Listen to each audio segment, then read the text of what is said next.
Hello guys.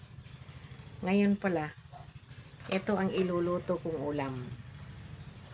Pero ang alam ko lang luto nito, adobo sa gata.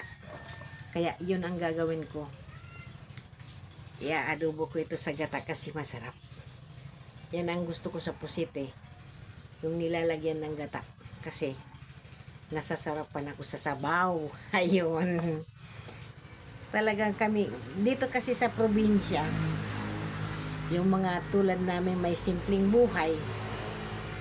Kahit anong luto lang, okay na basta meron tayong ulam na sa pagkain, di ba?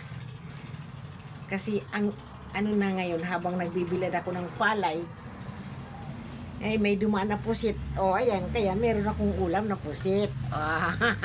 Masaya. Kasi kahit ano, pagod tayo, mainit. Kita nun nyo man ang ano ko, ang kulay. Sunog na sunog na. Kasi palagi akong nasa initan.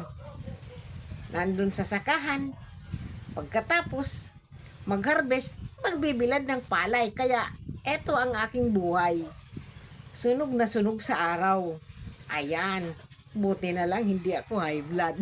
Diba? Yan guys. Marami pong salamat. Una, sa ating Panginoon. Kasi, binigyan ako ng magandang kalusugan. Ayan. Yan ang pinaka-importanteng regalo sa akin. Ang magandang kalusugan sa aking katawan. Although, simple lang ang buhay.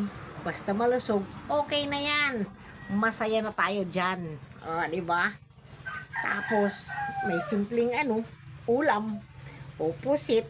Diba? Masarap na yan. Hindi kasi ako maalam ng ibang luto nito. Kaya lang ang alam ko, igisa at saka adobo sa gata. Ayan. Yan na ang pinaka-the best na luto ko dito.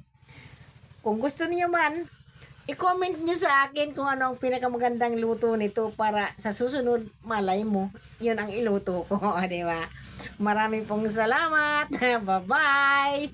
Ingat-ingat po tayo.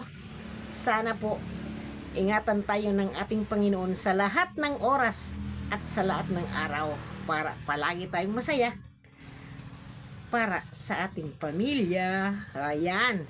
Thank you very much. Sana po palagi niyong suportahan ang aking mga upload videos. Sa lahat po ng hindi pa mga nakafollow, please follow me. Maglalambing po ako sa inyo. Sana po para madagdagan naman po ang aking mga followers at maging marami pa ang aking audience. Ayan po, marami pong salamat. Bye-bye.